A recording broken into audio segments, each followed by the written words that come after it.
One of the most crucial skills that we as individuals can possess is motivation.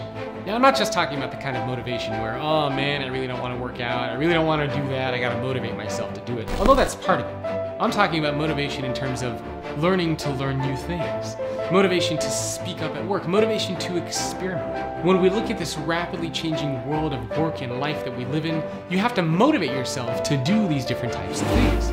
The CEO of AT&T recently went in front of his entire company and said, if you, AT&T employees, are not willing to learn how to learn, if you are not willing to take your professional development into your own hands, if you're not motivated and willing to do these things, then you have no place at AT&T. So motivating yourself is one of the most crucial skills that we can possess if we want to succeed and grow and thrive in this new world of work.